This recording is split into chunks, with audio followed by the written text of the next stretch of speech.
Hello, and welcome to Classical Stuff You Should Know, a classical podcast for the modern era. Ooh, there's a new intro. Everybody, buckle up for knowledge. Oh, there it is. There it is again. That can't, please no, that can't be it. Graeme lent me a book, and he put a post-it note on the front that said, buckle up for knowledge, and I kept it on my wall because I still think it's hilarious. Anyway. What book did I lend you? Survival State. Oh, yeah. I do remember that. How's it going? I haven't started. Oh. Well, that's it. Great note to start this on. Well, listeners, as many of you know, I tend to sit back in my chair as I am recording these episodes, and every once in a while, I tumble out of my chair. Some might call it Oh, gosh. the fall of man. Oh, my goodness. We've got to Oh, stop my goodness. this. How can I stop this from happening is my question. You're introing the next one, so you get to... So I can shoot, and I can just be like, well, we're just doing it. No. Graeme, I believe you have prepared for us some more information fantastic. on the fall of man. Yeah. And book 9 of... Today in the podcast, we are going to talk about book 9 of Paradise Lost, The Fall of Man. And we'll talk about the fall of man, but also just a couple of the things that Milton... that you can sort of derive what Milton thinks about human nature from the fall of man. And especially when you look at sort of Adam and Eve before they fall to Adam and Eve after they fall, the kinds of things that they begin to emphasize.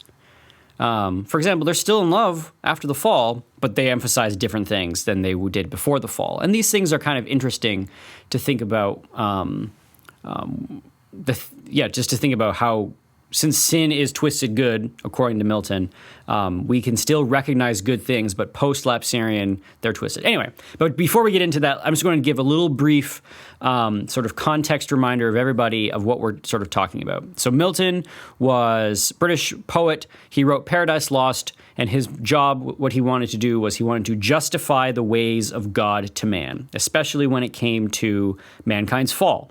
So why? It's the common question asked by any high schooler I've had in my leadership classes, which is, why did he put the tree in the garden? That's right. Right. Especially if he's outside of time and he knew we would fall. Why is the tree there? The question of theodicy. He does answer that. Yeah. Is that in book 9? It's not in book 9. It's in book 12 where he answers it. And the last book, after the fall, Adam's super depressed, and he says, all I'm going to give birth to is death. All Eve's going to give birth to is death. All we're going to do is give birth to things that are creatures that are fallen, and they're just going to suffer.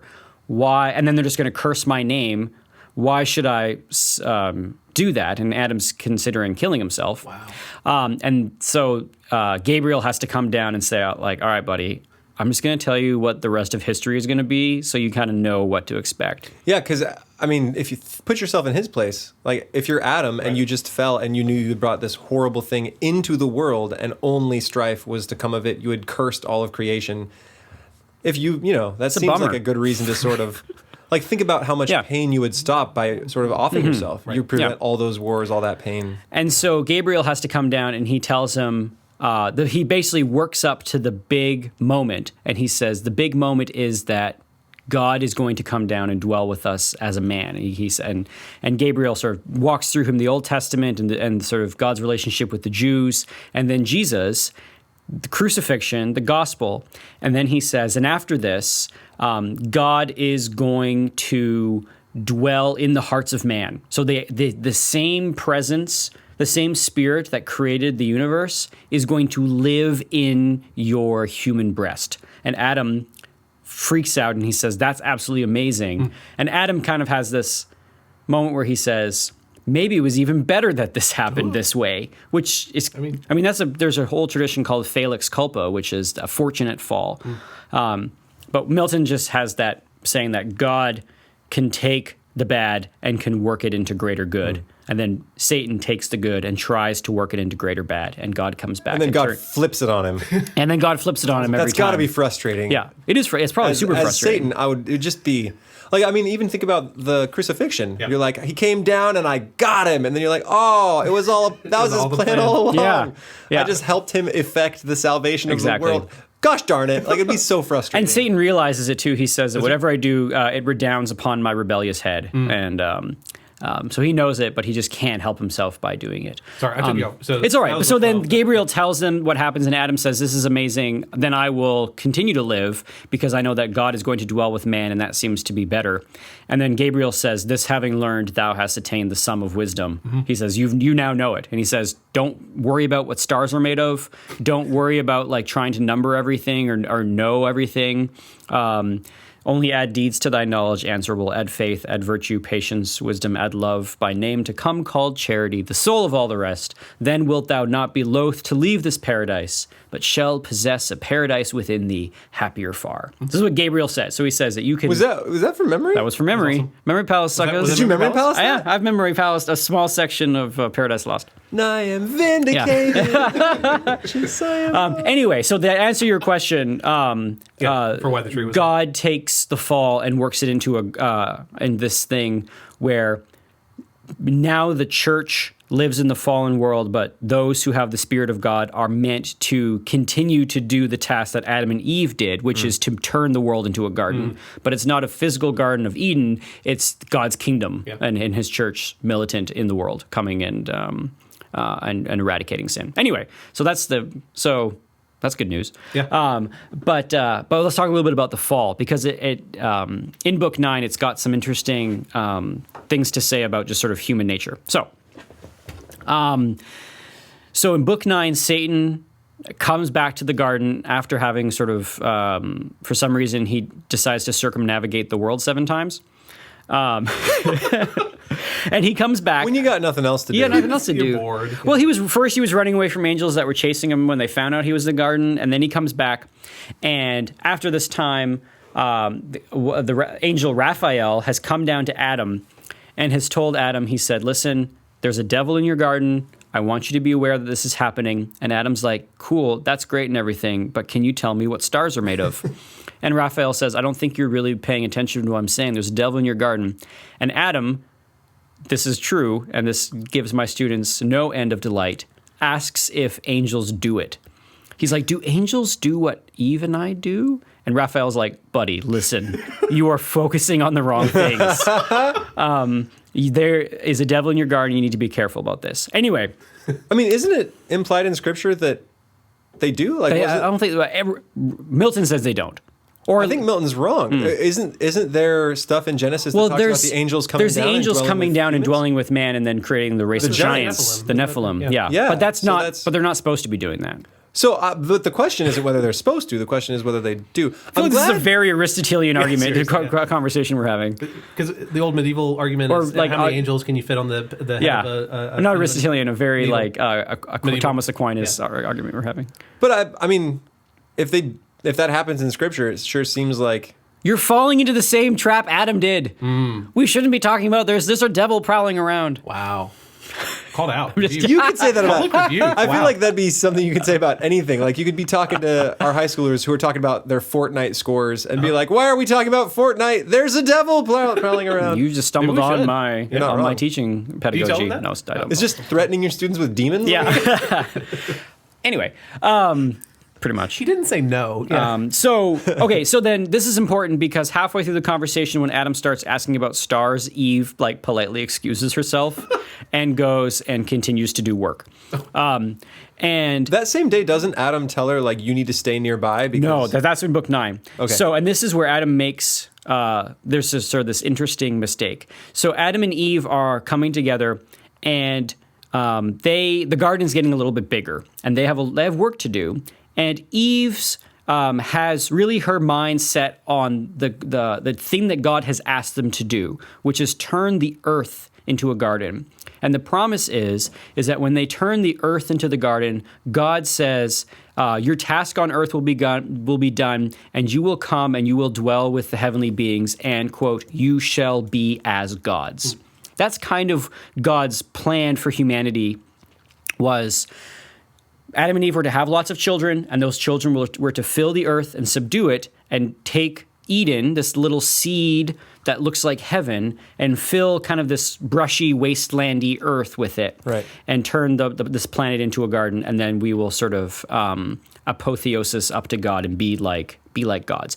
So this is Adam and Eve's mission, and Eve is a character that seems more focused on that task, and Adam is a character that is more focused on just the glories of everything that there is to discover about this. And it's not that Adam is wrong or lazy, it's just they are reflecting different natures of God. And we talked about this if you go and listen to the Theology of Milton podcast. Adam is really concerned with abundance and just sort of understanding everything and naming everything, and he's just completely stoked that this world is so abundant. And Eve is one who is more resonates more with God's order, and then she is going and she is making the beautiful things more beautiful. And just as a quick little footnote, when Adam and Eve come together in the marriage bed, those two natures, order and abundance, create life. And so Adam's abundance with Eve's order creates a new child. So order then becomes sort of an integrated, necessary aspect of life. That's right. Yeah. And creation is ordered abundance. If you just have abundance without order, you have chaos. And if you have order without abundance, you have sort of one rigid law. Doesn't this kind of reflect sort of a medieval understanding of the world that is different from our modern one, right? We look at nature and we might see randomness, where the medievals looked at nature and what they saw was ordered harmony and abundance. Yeah. And part of that was just their view of the cosmos, but part of that is just what they saw in nature, right? They saw an ordering, kingdom, phylum, that sort of thing. They didn't see evolution. They saw order and categorization. Yeah. It's always fascinating that if you go into the subatomic level, it is randomness. Like the quarks and quarks are going around at sort of an unpredictable thing, but you zoom up a couple of levels and you can say predictable things about what an atom is going to do, what a carbon atom is going to do. You can say, if I mix it with this, this will always happen. So there's this interesting, even at the basic level, you have this sort of chaos, but when you come up a couple of degrees, you have order. Isn't it true that about certain subatomic particles, you can't say where they are at any given point in time? Like they are never in one spot? I always get this wrong. You can either know where they are or where they're going, but you can't test for both. So the test for one will move it or change its speed. So you can only know one thing or the other about it. Crazy. So anyway. So we are not physicists. Yes, if you couldn't catch on. Yeah, go to physical stuff you should know. Maybe that's a different podcast. Anyway, so Adam and Eve are. I love this podcast. I'm going to have some editing to do. So, no, this is just fine. So, in the next, so they wake up one morning and Eve wants to do more focused work. And Adam says, I don't really want to split up. Let's stay together. And Eve says, that's fine, but if we split up, we can probably get it done more efficiently. And Adam doesn't want to do this. And he doesn't want to do this for two reasons. And both of those reasons are good, but he puts them in the wrong order. So the real big reason that Adam doesn't want to leave Eve is he kind of just really likes her. And he just wants to be around her all the time. He loves Eve. And he doesn't want her to go off by herself because he's just going to think about her and he's not going to get any work done. And he just wants to be near her, which is a good thing. Sounds like some dudes I knew in high school. That's right. And then the other reason, and then Eve sort of kind of, basically says, well, that's not, we can just think of all the work we can get done. We'll meet up. I'm here for eternity. We're going to talk tonight. And doesn't she kind of say, our absence will make the heart grow fonder? Exactly. I'm going to be away a little while, and that'll make you so much more glad to see me when I come back. And he's like, and then he comes up, he's like, oh, I know why we should stick together. There's a devil out here. So that's why we should stay together. And then she has this, but he doesn't really emphasize it very much. It's very much his secondary argument. And she says, well, if we're living in fear, then it's not paradise. And God must have given us enough to resist the devil. So we shouldn't have that be an excuse to never be apart. That's not a sustainable answer, is basically what she says. We're going to have to be apart eventually because as this job continues in scope and scale. But she's assuming that the devil is always going to be in the garden. That's right. He's never going to Raphael's never going to come down and boot him out. That's right. So, and so Adam sort of allows her to go off. So as a student pointed out this in class, Adam has he's ordered things wrong. He's focusing on the wrong thing. And my student's question was, is that a sin? And so we debated this back and forth, and I think the conclusion we came to, at least one that I find somewhat satisfying, is that making logical mistakes is not sinful.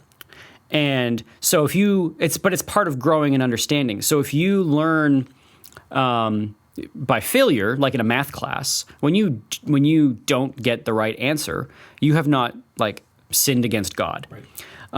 And so when if Adam and Eve came together and they said, what's an efficient way to cut down this tree? And then they did it and they realized it was not a very efficient way. Like scraping it until it was a toothpick was not efficient. That's not a sin. It's just they made the wrong mistake. So that's and the fact that Eve. So this is why God blames Adam more than Eve after the fall, is because Eve was tricked and she kind of got her head twisted around with the devil's lies and ate the fruit. Eating the fruit was a sin. The disobedience was a sin. But Adam knew. The snake had said this was God's plan all along. Yes. Like, he wants you to do this. Yeah. And so she was she gets tricked, but she does it. But Adam, when he is doing it, he's like, I know exactly what I'm doing, and he eats it. And so this is why God comes down and he says that like Adam is blameworthy for this. So this is why the sin is associated with Adam. And anyway, so there's this idea that, so that's the first kind of interesting thing is like logical mistakes aren't sinful. Or the fact that we have to work in math class is not because we've fallen. So this student also asked, and he said, so does this mean that Jesus, who is without sin, made mistakes in math? When he was like learning his sums or learning to like make a making cabinets. Did he make a bad cabinet? But he grew up in knowledge. So he must have learned over time. And does learning always imply mistake making? I kind of feel like it does. It has to. I think either that or his family instantly became the most wealthiest. famed wealthy carpenters ever because he could never make an imperfect chair. But is that what it means to be like without sin? I don't know. Well, here's a good question. Like, would Jesus be great at skateboarding? Can you meet someone who is perfectly good and yet bad at skateboarding? Yes. I think you can. Yeah. Absolutely. Right? I can meet a carpenter who is the best person I've ever known and still can't make a chair to save his life. Yeah. I don't think that necessarily making perfect objects is innate in goodness. So I pointed this out because it was something I think all students need to hear, is that their growth in learning, the mistakes that they make or the grades that they don't make, that they are dissatisfied with, is not some kind of sin on their lives, or it's not. It could be, but that is a secondary thing. So it could be because of laziness. It could be because of lack of work. But the outcome itself, they're not willing to do it. But the honest effort with the missed mark of perfection in an essay or math class is not a sin against God. Yeah, and mistakes like that can be an opportunity for sin. If you become jealous of someone else who did it correctly the first time, or you do angry at someone, or pride if you do it right every single time and never have a mistake. And right? every time you hand it in, sin. your little heart is singing, "You are indeed a tiny God." Yeah. Right? That is, that's a sinful thing too. I am a 9th grade God. Yeah. Anyway, so that's the first little interesting thing to see. This is Adam makes this mistake in his affections, but at least according to Milton, it was not a mistake that like pulled the trigger on the fall. Anyway, so second little interesting thing that happens in book 9. Can I ask something? Oh, by all means. The first one, is that something that this year's sophomores brought up, or is that something you normally talk about with your class? This is something we've never normally talked. Cool. Yeah, this is something. I can't remember who came up with it first. Oftentimes what happens in this class is we read a section out loud, and some part of the section that I've read over and over and over just pops out, and I'm like, ooh, that's interesting. And I bring it up as a question. And I honestly can't remember this year if it was something that popped into my head or if it was prompted by a question from a student. That's cool. But that happens all the time, and that's why these books continue to be able to be read year after year after year, is because... And there's something to be said for reading it in class with everyone there. Yeah. So you actually are looking at the text instead of my memory of the text from the night before or the morning of when I read it. Yeah. Yes, or the spark notes of the text. To any listeners out there. Read the book. Read the book. Anyway, so the next thing is that when Satan comes back to earth, he sees the beautiful Garden of Eden, and it looks like a tiny heaven, and he's like, oh man, I missed it. Hey guys, I know this is kind of coming at a weird time. What happened was, as we recorded, I was trying to fiddle with the recording program, and I fiddled poorly, and I accidentally stopped the recording mid-sentence. And try as I might, I can't find a good way to put things back together in a way that sounds natural. So I'm going to stick myself in the middle of things here and just say, I'm sorry, And instead of having Bees and Graeme re-record an entire episode, which would mean our conversation is stilted and repetitive, and because we're doing it for the second time, I just decided, I'm going to stick myself in here, apologize, and then let the audience continue on after my apology. So I'm sorry, something a little in the middle of the episode here to kind of break things up, but here we go. We're going to jump back into it, and I know the transition's a little goofy. Sorry about that.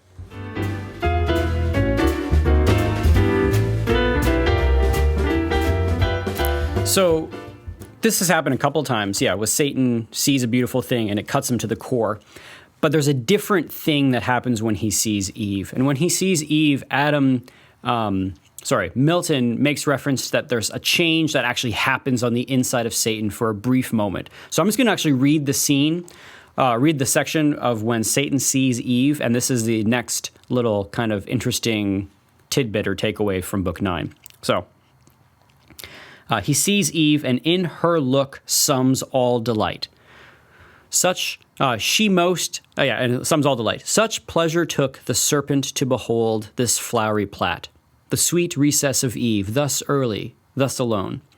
Her heavenly form angelic, but more soft and feminine, her graceful innocence, her every air of gesture or least action overawed his malice. And with rapine sweet bereaved his fierceness of the fierce intent it brought. That space the evil one abstracted stood from his own evil, and for the time remained stupidly good, of enmity disarmed, of guile, of hate, of envy, of revenge. But the hot hell that always in him burns, though in mid-heaven, soon ended his delight, and tortures him now more, the more he sees of pleasure not for him ordained.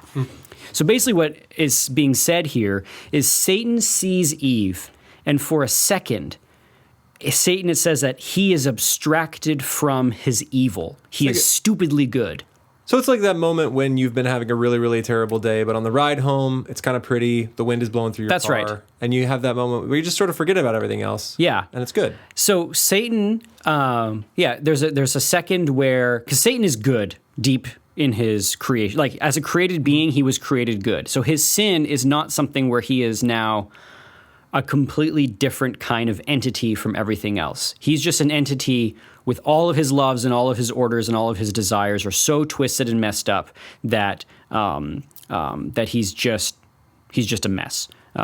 He's all like the Christmas lights are all so intertwined that you can't untangle them, and it's just right. It's not what it was supposed to be. Mm-hmm. But for the second when he sees Eve, he is abstracted from his evil, and he feels for a moment what it was like to have been heavenly again. It feels for a moment being a heavenly being again. And that's what it means when it says that he was abstracted from his own evil, stupidly good. Not stupid that he's an idiot, but that his goodness is coming sort of apart from his effort. But then the moment passes and all his hatred and envy and anger rush back in, and he's even more angry because he can't stay being this good thing. And he has that feeling of when he sees a beautiful thing, he just wants to smash it because he's guilty of who he is. So it's like that moment if I was some sort of street urchin and I looked in a window and saw this beautiful, expensive car or a happy family Thanksgiving dinner. Or a happy family. And for a second, I was sort of transported to that place. Mm-hmm. And then when I returned to myself, I was like, oh, that's something that's beautiful, but I will never have it. And then you're angry towards that thing. Right. And then I'm compelled to break the window or, gotcha. Blow up their mailbox or something. Yes, exactly. Similar kind of thing.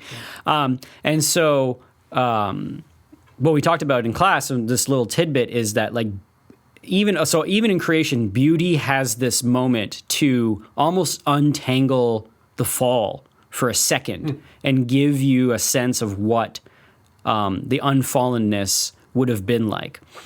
And the students really want to talk about that in class when we mention it because they themselves, as human beings, have undoubtedly had that kind of experience with music or with nature or with friends or with just lovely, beautiful things. Is that the thing we call deep joy? And that's the thing we call deep joy, and we save that for our romanticism unit. And I'm going to save a big discussion about that for a podcast on romanticism, which I fully understand is not classical, but whatever.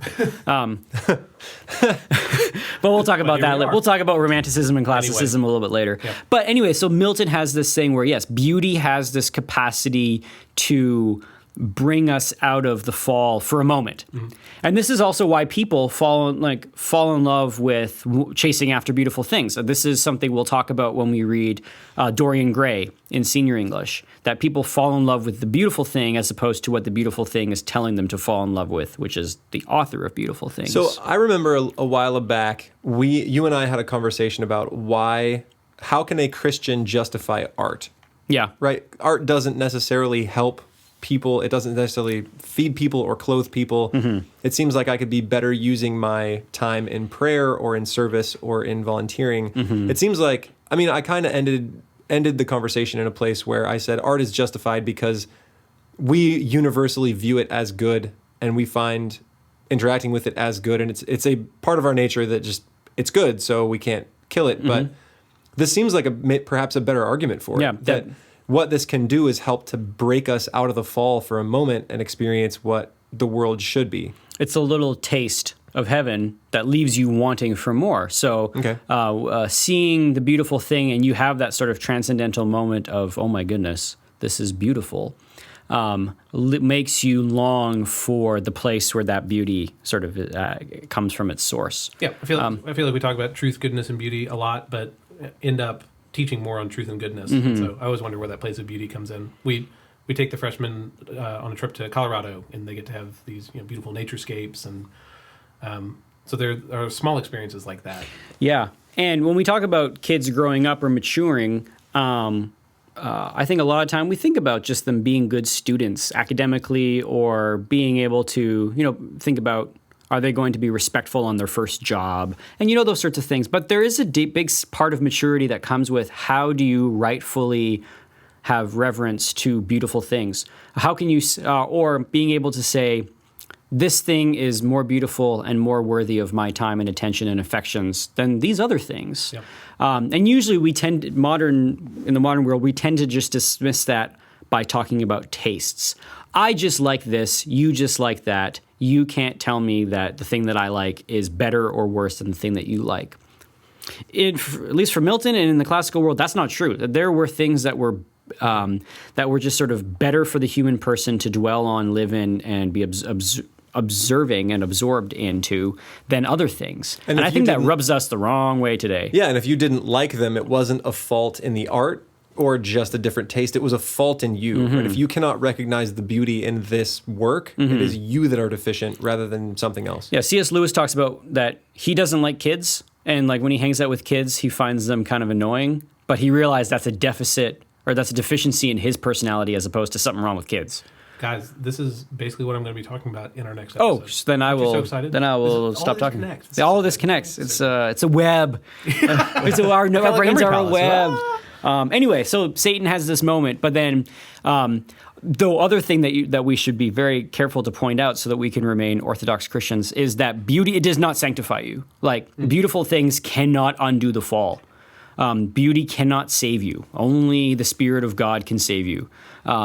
Maybe that's the problem with Dorian Gray, isn't that? Yes. Yeah, and that's the problem with a lot of folks is they get completely waylaid by something beautiful, and they say, I've dedicated my life to music, and chasing after the thing. Still haven't found what I'm looking for, Bono. Right, and I think that's where that huge despair comes for celebrities and famous people every once in a while. Is there was a guy who recently won the Super Bowl, and he went home and he was super sad because he's like, this is it. This is what I gave my life to. And it's when you've chased this thing that you thought contained the beauty and come to find that it doesn't. It's simply a conduit. Mm-hmm. Yeah. So and Satan reflects that as well. And so that makes him even angrier towards Adam and Eve and wanting to destroy them. The third little thing that we can take away from Book 9 that's kind of interesting is why Satan goes after Eve. And I can't remember if I mentioned this in the other Milton podcast. I think you did.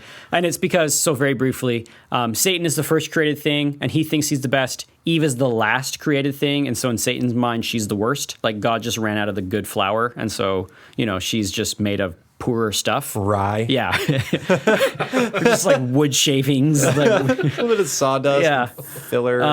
Anyway, so in his mind, she's the easiest to take down. And this will feed into something, this view of hierarchy and this view of inequity or inequality is something that is a big driver of the fallen mentality. So when Eve falls, she starts thinking about things in terms of superior and inferior. Whereas before they fall, they think about who they are in terms of like conforming to their creatureliness. God made us and planted us here for a reason, and we are happy if we kind of submit to that, and we are unhappy if we try to fight it. Anyway, the next interesting thing is, so Satan comes to Eve as a snake, and he goes inside the snake, and there's this hilarious scene where he's about to jump in the snake's mouth, and he has this moment where he just goes, I used to be the glorious prince of heaven, and now I'm jumping and mixing myself with bestial slime. That's what he says. And he's like, but, you got to do what you got to do when you're like ripping the system. So when you got to get angry with God, sometimes you got to roll around in the mud. So he jumps into the snake's mouth. The snake is upset about it, understandably. But he doesn't have a say in it. He doesn't have a say, and he doesn't really have a shot. And then when Satan is in there, he doesn't realize, but he learns 2 books later that he can't get out. Oh. That God sort of shuts the door on him, and so Satan gets stuck in the snake. So when we talk about Satan... That has got to be a bad realization. Yeah. And so Satan gets stuck in the snake. He can't get out. It's like that moment when your mom's like, keep making that face. It's going to stay that way. And he made the face. And it's stuck. It's stuck. It's that moment when you realize your keys are in the car and everything's locked. Just that kind of moment. So Satan's stuck in the snake and he can't get out. And he's a little embarrassed going back to hell because they're all glorious angels, at least in his mind, and he's a snake. And he kind of slithers back, but he did the thing, so they should praise him. But he's very relieved that when he gets back to hell, he finds out that all of the other demons have made similar mistakes. And they have jumped into different kinds of creatures, and most of them are lobsters, and a lot of them are millipedes and scorpions and stuff. And so every time he gives speeches, when they clap, it's just click, click, click, click, click, click, click, click, click, click, click. I'm wondering if the guy whose idea it was to like inhabit lobsters for the day, he's like, I know we're all in hell, but let's have a rave and be lobsters. Click, click, click, click, and he click. sold it to everybody, and then they were all lobsters, and then They can't get out. And so then I all hate that guy, Denny. Denny, the party guy. Demon Denny. Anyway, so that's not the interesting part of Book 9. So he jumps into the snake's mouth, and when he goes to tempt Eve, it says that he like stands up like an orator, but it's kind of adorable because he's a little snake. And he goes to Eve, and he offers many different kinds of arguments why she should eat the fruit. And there's a bunch in there, and I don't know how much we want to get into the arguments that he has. Wasn't that the level up thing that you talked about? But then there's one argument that convinces her. Oh, what are the other ones? So then he says, let's see here. So he, first talks to the tree. Maybe I'll read a little bit. He says, first, this is the famous passage of when Satan causes Eve to fall. O sacred, wise, and wisdom-giving plant, mother of science, now I feel thy power within me clear, not only to discern things in their causes, but to trace the ways of highest agents, deemed however wise. So his first argument is he starts talking to the tree, and he's a snake, and Eve was like, how can the snake be talking? You're just a beast. And he says, I eat the fruit. And so when he talks this, he says to the tree, Mother of science, because I ate you, I can now understand the heavens. And this is a thing that Adam has wanted to do the whole book. Yeah. He wants to understand the heavens.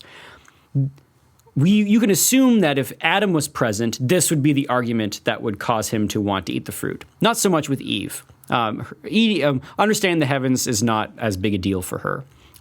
But we spent a lot of time in class talking about how Satan calls the tree of knowledge and the thing that causes mankind to fall the mother of science. Huh. You know how I feel about science. Very highly. You love it. No, hey, guess what? That's also part of our next episode. Oh, fantastic. Yeah, I'm looking forward to it. Yep. Anyway, so that's one of the arguments. It gives you knowledge of the things and their causes.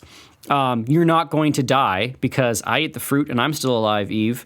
And also, yeah, maybe you're going to die, but the thing that dies is your humanness because you're going to be a god.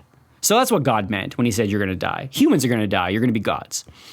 And then he basically says the arguments that he's got one argument that convinces Eve, and he starts with it by saying, I ate this fruit and I went from snake to man.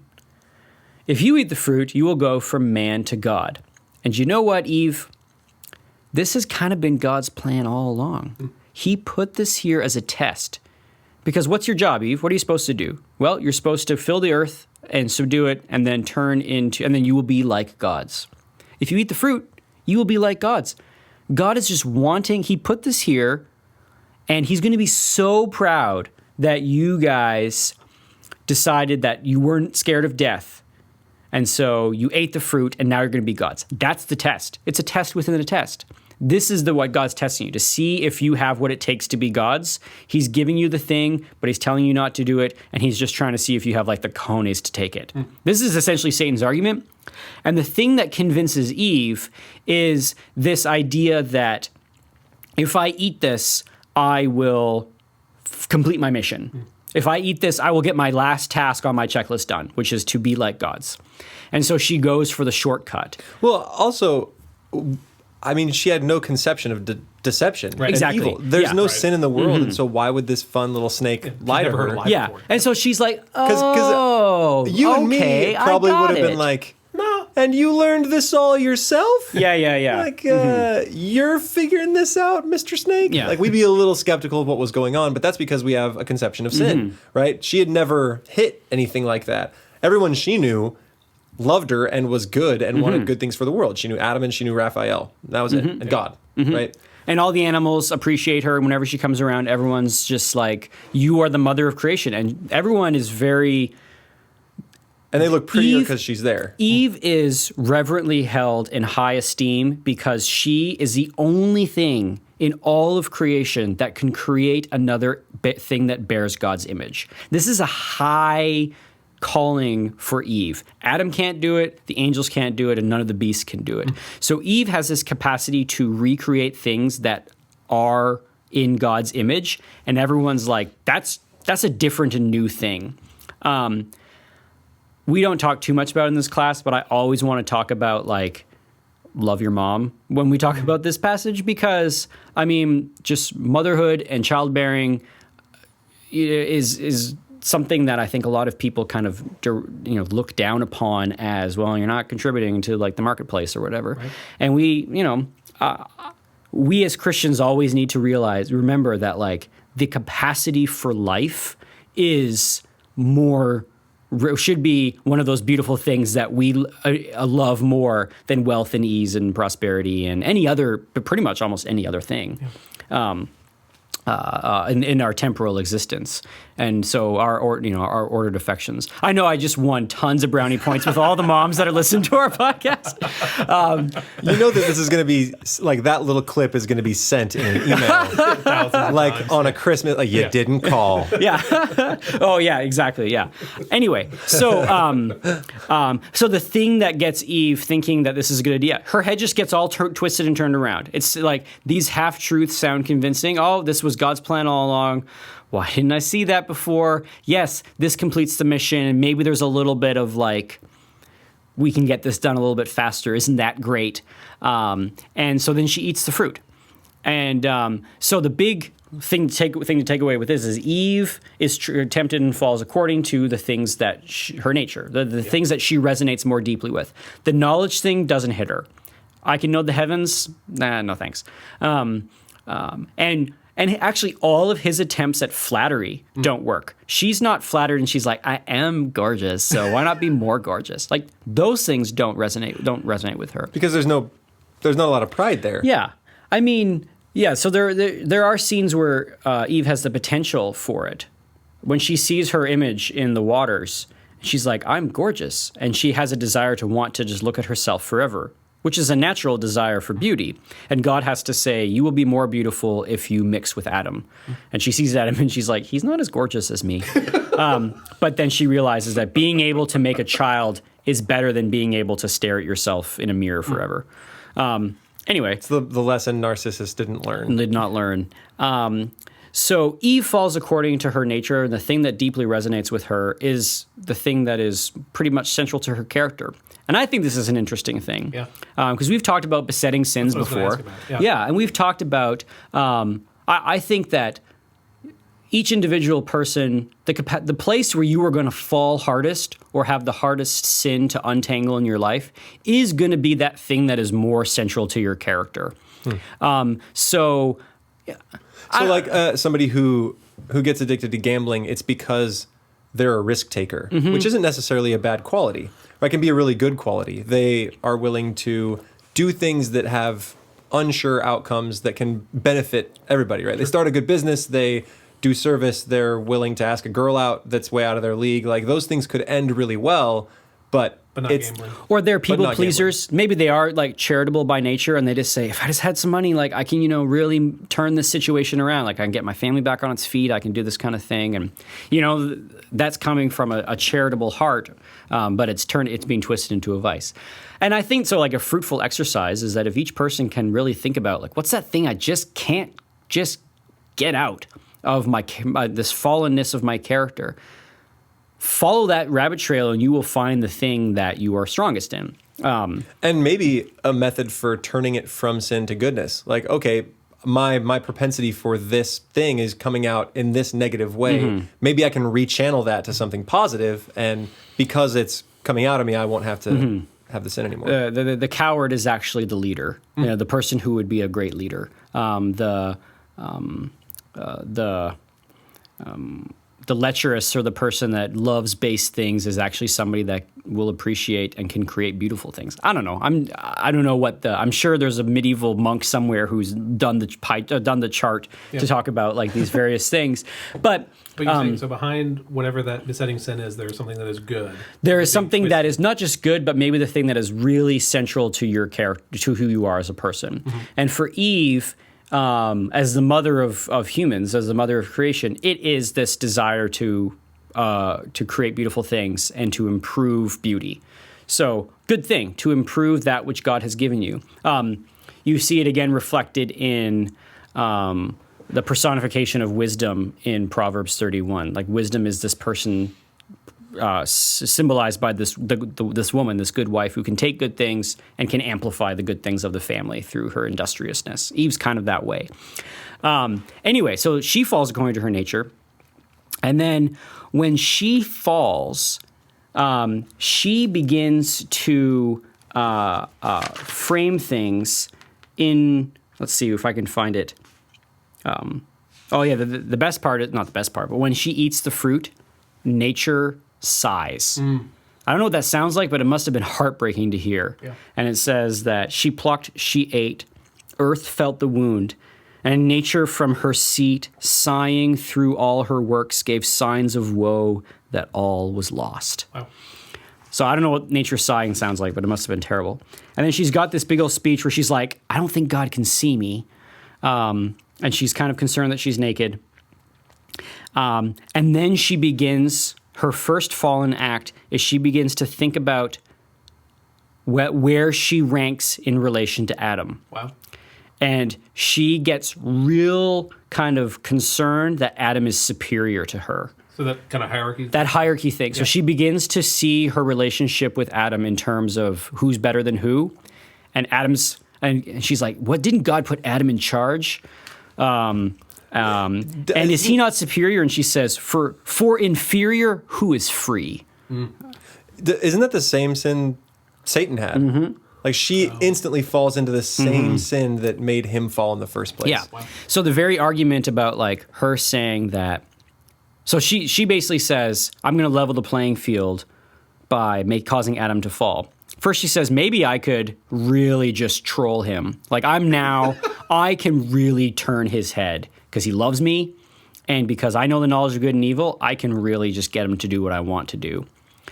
But then she says, but eventually God's going to figure that out and maybe create a new perfect Eve for him to love and then blast me into nothingness. So it's better to cause him to fall. And so she says, where was it? Confirmed then I resolve, Adam shall share with me in bliss or woe. So dear I love him, that with him all deaths I could endure. Without him live no life. So the other little tidbit, besides just when she begins to fall, she begins to become obsessed with rank and hierarchy and who's better and who's in charge and who's not in charge and who's given and taken orders.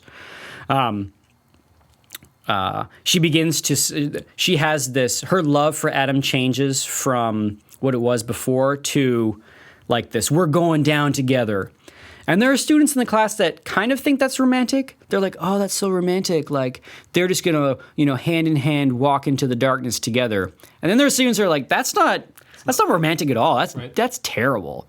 That's not love because it's bad for Adam, it's bad for Eve. How can what's bad for somebody wishing that on Adam be actual love? Because what she's wishing for them is the woe. It's the second part of that. Yeah. There's no bliss. There's no bliss. Yeah. It's woe. It's the Death Cab for Cutie song. I'll follow exactly. you. I think about it every time I hear "I'll follow you into the dark." Heaven and hell have no vacancy signs. I think about it all the time. And it makes me mad.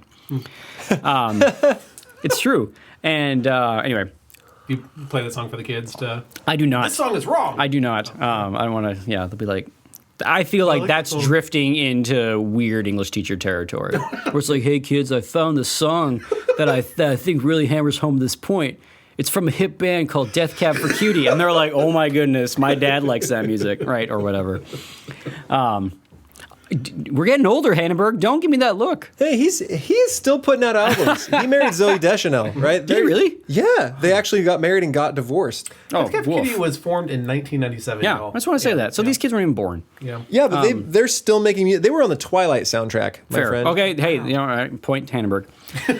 Anyway, so there's still love in post-lapsarian world, but it's this love that is now completely twisted in with this sort of like sickly, sticky, sweet, we're going down together. If the darkness is coming, I'm taking you with me, which teenagers find kind of romantic until they sort of take a step back. And I usually say like, all right, but what happens in 15 years? And they're like, oh yeah, that's not good. Yeah, it's romantic until they live it once. Yeah. And they have alienated themselves from their families, their work, their school, their everything, and all they have is this other person, and then you begin to get annoyed with the other person. Yep. It's the same problem that Francesca and Paolo have in the Inferno, right? They fell because it was lust, and they literally followed each other into the dark, and now they're stuck together. And she doesn't even refer to him by his name. She's like, this one, I'm stuck with this one all eternity, and kind of points at him. And it's just, you can tell it's awkward, and he sort of like cries and doesn't look at her, and they're not happy together. They're not happy together. Yes. Is Romeo and Juliet before or after this book? Before this book. But I mean, same kind of concept. I have students who always say, that sounds like something Romeo would do. I'm like, yep, that's exactly something Romeo would do. Say that kind of thing. Then the last little thing to note is when Adam sees Eve, it's kind of heartbreaking. So when he wasn't with her, he didn't end up doing a lot of work. He actually made her a like crown of flowers that he was going to give her. It's kind of sweet. And so when he sees Eve, and she's coming towards him, and she realizes that the best way to get Adam to fall is she basically can seduce him. She's like, he loves me. He's crazy about me. I can get him to do anything.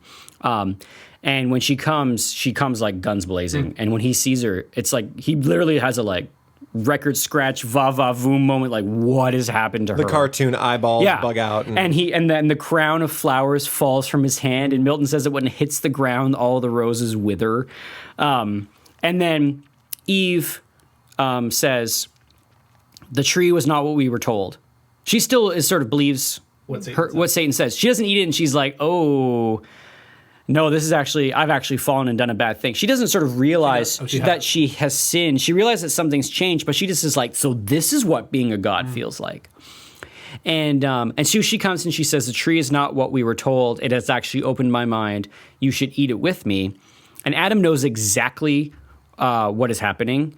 And he falls according to his nature too. Now, his nature was to know things and an abundance and to understand the heavens. And he just is curious. And he reasons that he has two options. He can reject the fruit and Eve will die and he won't have her anymore. And he's going to go back to that position when he was by himself with just the animals. Or he can eat the fruit and be with her. And the reason why Adam wants to be with her, yes, it's because of love, but it appeals to his nature in that Adam conversing with Eve, he realized has expanded his understanding of the world. And so I tell my students, like, you understand things more when you have conversations about them than if you just sit and think about them yourselves. This is why we do English class this way, is because when we go back and forth and we talk about stuff, it is expansive. We can learn more things together than we could by ourselves. And this is what Adam has learned with Eve. So the very thought of him not being with her makes him feel like his world is going to get narrower and smaller. And then the other reason is because of their sexual union, there's a level of knowing one another that he would not have by himself. And, you know, in the Bible, they talk about when Adam lay with his wife and knew her, there's this idea that act of sexual congress is something that where you in that intimacy can know something and be with that person in a way that no one else can and no one else is in that marriage union. So Adam this is interesting because it makes me think of a couple things. First, in Norms and Nobility, the author talks about how we all imagine our childhood as this idyllic time, and educators always try to meet kids where they are. But the truth is, kids want to be adults. They don't want to be where they're at. Yeah. They don't want to be where they are. They want to be adult-like. Mm-hmm. And one of those things is they know that we know more than they do, right? We have, at least many of us, lost our innocence at some point.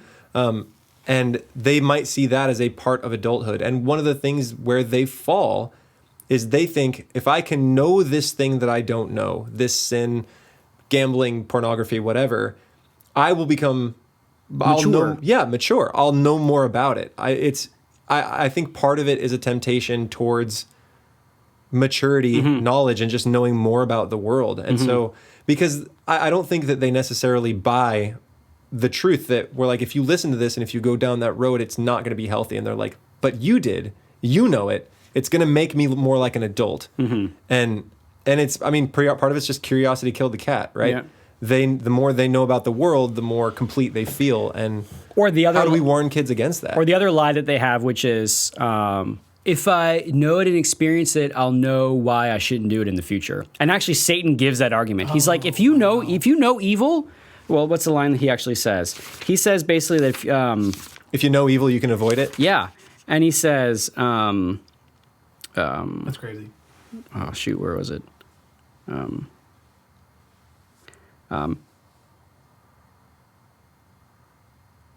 sorry, I'm not going to be able to find it quick enough. But he essentially gives the argument that he says, if you know evil, it'll be easier. Yeah, here we go.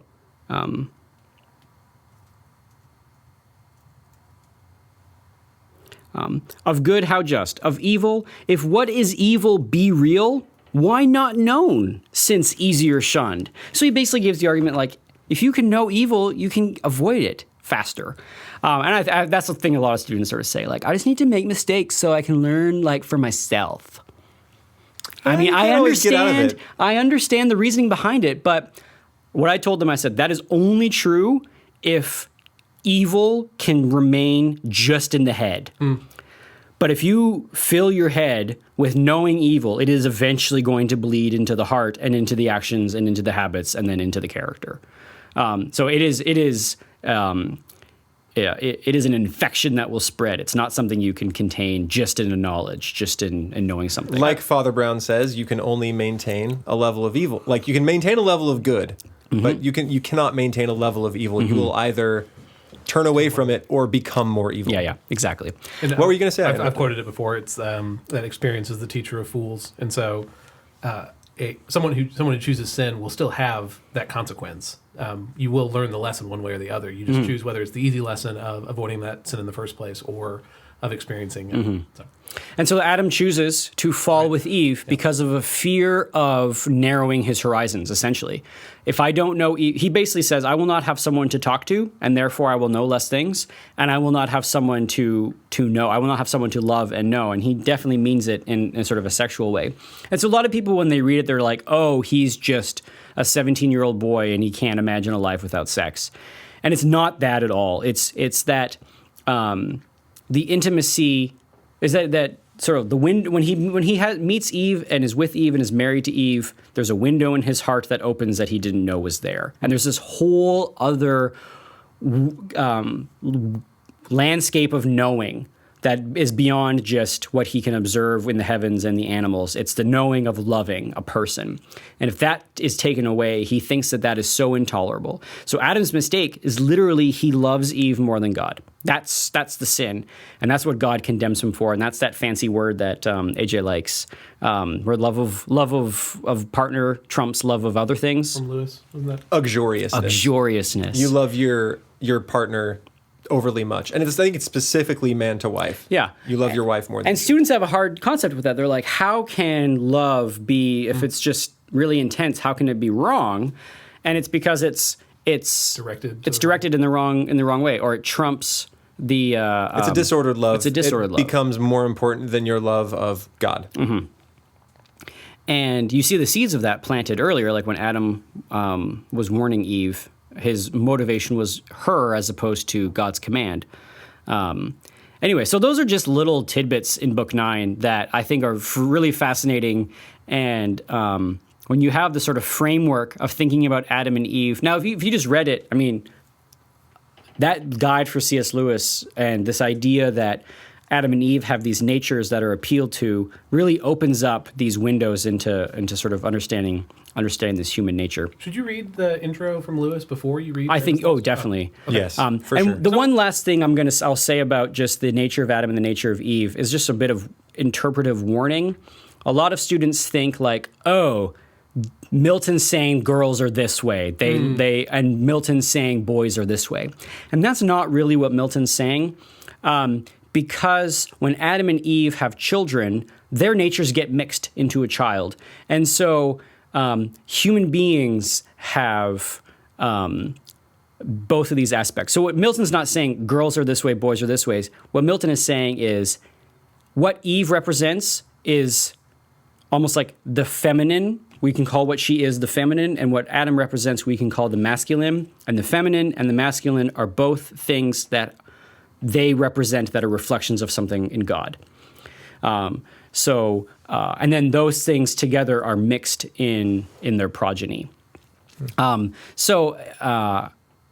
have not ever tackled that sort of thorny issue to talk about the concept of feminine and masculine classically versus the sort of the concepts of what we talk about in terms of gender and what it means to be a boy, when it means to be a girl in our modern age, which is a real thorny issue for lots of people. And maybe something for another podcast. I think it'd be a good topic, but suffice to say, at least in ancient Rome, there were attitudes and dispositions and aspects that they called feminine, and attitudes and dispositions and aspects that they called masculine, and they were of different mixtures and everybody. Yeah. Yeah. Anyway, but we can talk more about that maybe another time. That's right. So, any other last thoughts? So this is the quote that I wanted to pull out from Shakespeare last time. So just a little commonplace. There is a tide in the affairs of men, which, taken at the flood, leads on to fortune. Omitted, all the voyage of their life is bound in shallows and in miseries. So just a little quote on timing. Good stuff. You can use it to encourage yourself if you want to ask somebody out. Yep. There's a moment. You got to seize it. Unfortunately, this podcast will be coming after Valentine's Day. It is, but we were recording it before. The magic of radio. Well, hey, thank you all for listening. You can send us an email, thoughts, topics, anything you want to send our way at classicalstuff@veritasacademy.net. Should I give the Twitter? Do it. Really? Do it. Wow, okay. Do it. Hey, if you want to follow us on Twitter, This is before anything has been tweeted, and I am the only follower of it as I make this announcement. So please double our count. No. Buckle up for cat memes. Please tell me that's all that we're going to This is why they don't give me the access to Twitter. because that's all it would be. Yep. We are at, I don't even know how to pronounce this. I guess it's classical stuff without the first A and without the I. So it's CLSSCAL stuff. Classical stuff. Hey, if you are at Classical Stuff and you want to just donate us your Twitter handle, please do that. That would make our day. But I think that's it. Anything else from y'all? Not for me. That's it. It's always a pleasure. We will talk again soon. Catch you next time. See y'all. Catch you next time. Bye.